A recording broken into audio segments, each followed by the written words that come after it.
Coming up, diesel for dummies. Let's find out if a new diesel car is right for you, especially if you've never driven one before. There's been a meteoric rise in diesel vehicle sales. SUVs, utes and cars, everyone is getting on board, or so it seems. Here in Australia, when you add diesel cars to diesel SUVs, the sales growth is staggering, up more than 70% in just 7 years. Diesel cars, SUVs and utes have sold to private buyers in record numbers, up a staggering 130% there. What exactly is behind the rockstar rise of diesel? Let's find out.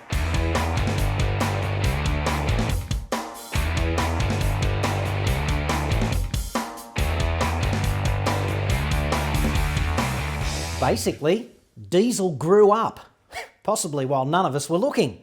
Driving a diesel today is nothing like driving Grandad's Massey Ferguson tractor on the farm just after World War II. In fact, you'd be ticking the box for diesel every time on so many new cars today, simply because the petrol powertrain no longer keeps up for ordinary driving. Comparable petrol engines make more peak power, but diesels deliver huge torque at low revs. That means more low RPM power from the diesel, maybe 3 or 4 times as much power down at 2000 RPM. And that makes diesel feel unfussed and effortless in traffic.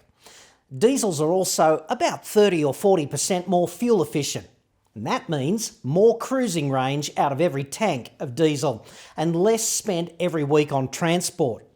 Even around the city, you don't have to stop as often to fuel up, and we all know how emotionally uplifting that can be.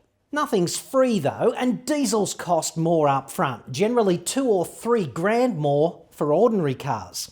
And the diesel pump is always filthy, smelly and slippery underfoot, just like a teenage boy's bedroom. If you own a diesel, you're going to smell like a diesel from time to time. Make friends with it. Not so good, I guess, if you're a chick. Diesel engines grew up about 15 years ago.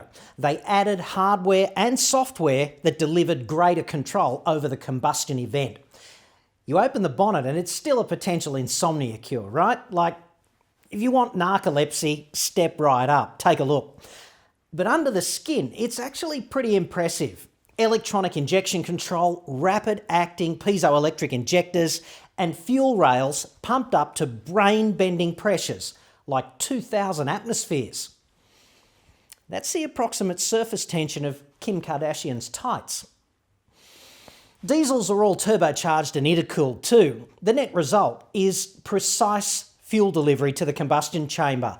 No more black soot under heavy acceleration, and no more sounding like a handful of ball bearings loose in the crankcase. Instead, you get unbelievable throttle response. So that's good. But the fundamental difference between petrol and diesel engines is still where the fuel actually mixes with the air. In a standard multi-point injected petrol engine, the fuel injector does its spraying inside the inlet port, just upstream from the valve.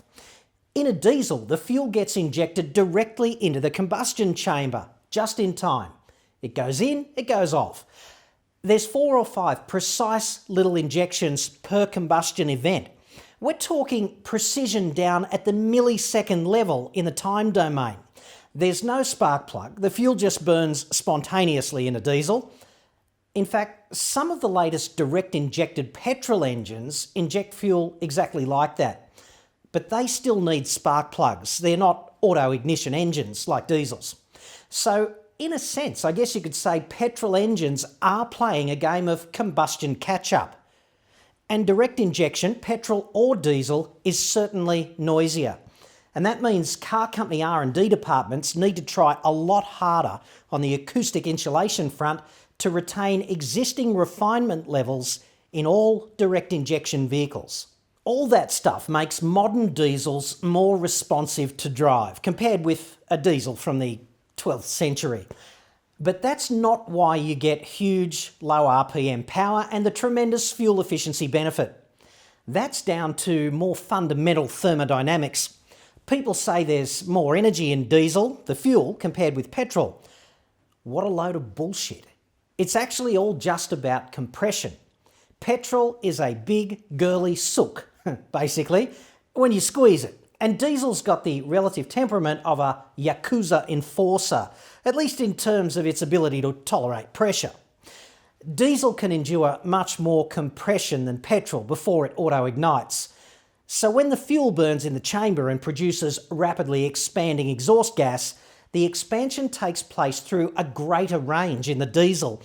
And that's really what delivers diesel's intrinsically greater thermodynamic efficiency. It plays out like this. You're driving along at 2000 RPM. You get to a hill, it's a steep one. So you need more torque to climb to the top. In a petrol car, the torque is bugger all at 2000 RPM, even when you nail the throttle. So the transmission has to go off its meds and projectile vomit itself back at least 2 gears, just to ramp up to the right revs for the delivery of peak torque.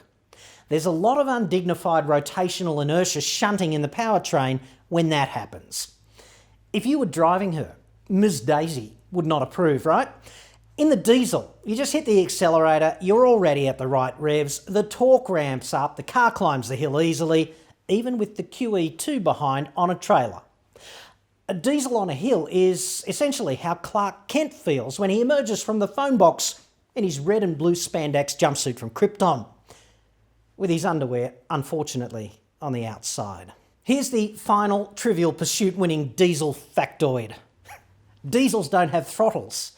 There is an accelerator pedal, yes, and in a petrol engine that pedal is connected to the butterfly gizmo in the inlet air plumbing, and that's what controls the air going in. Butterfly gizmo, throttle, tomato. Diesels held the door open when throttles were handed out, so they run wide open for air the whole time.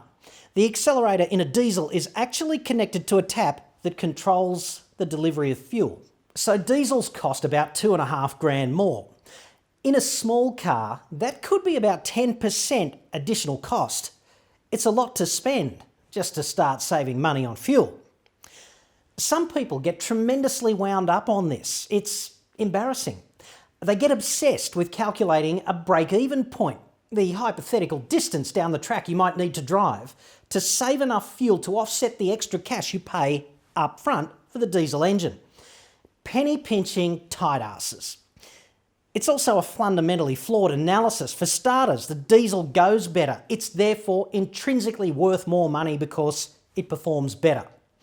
More importantly, when you sell the car down the track, the extra cost of the diesel engine is reflected in the value of the car. You always get a proportion of that extra cost back. If the car sinks to half of its new value when you sell it, you get half of the premium you paid for the diesel back as well. That's something the break-even tight asses never even consider. You're probably wondering if the extra cost is justified. Basically, yeah, it is. 2 reasons. First, economies of scale. Car makers make more petrol engines, and that reduces the per unit cost of each petrol engine. And second, the diesel is just more complex. It's turbocharged, it's intercooled, it's got a 2000 atmosphere fuel rail. There are piezoelectric injectors, and it has to be built to withstand higher internal pressures because of the greater compression. Often, because of the greater torque, diesel engines need a beefier driveline as well. So that extra cost is actually fair enough. It costs more to service a diesel too, but really not that much more. According to Mazda Australia, if you drive 20,000 kilometres annually, servicing a diesel will cost you less than 20 cents a day more than the petrol. So I wouldn't be getting psychotherapy over that. In fact, in terms of total cost, that's fuel, depreciation, servicing cost, everything, the cost of ownership is very similar. Too close, actually, for the cost to be a factor in your decision to buy the petrol or the diesel. The final thing you need to consider is the particle filter. A nice idea that turned to raw sewage in the execution. Particle filters hypothetically never need replacing, but they do need a regular run on the highway to heat up enough to do their high-tech voodoo and burn trapped exhaust particles off. If you don't do that running on the highway regularly, the filter clogs up and the engine enters limp home mode. If it's bad, the filter will need replacing, and the bill for that can be seen clearly from the International Space Station. Diesel particle filters are about as much fun as having sex twice a day, every day. In prison. My advice there is, if you're buying a diesel, buy one without a particle filter. Not all diesel vehicles have them, they're not required by Australian legislation, and some manufacturers just don't fit them for diesels sold here in Australia. The Hyundai Santa Fe, for example, which I spend a lot of my time recommending, is one such filterless diesel. Going filter-free is especially important if you're stuck driving in the city almost all of the time.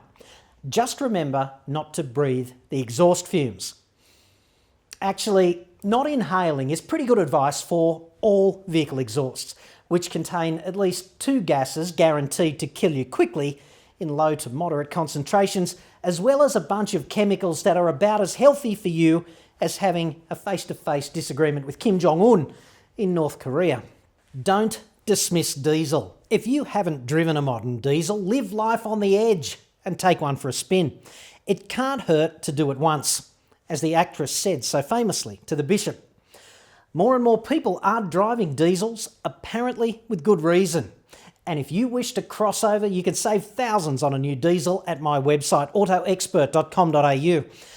That's it for diesel. Don't forget to like this video, leave a comment below to let me know what you think, and subscribe for regular updates.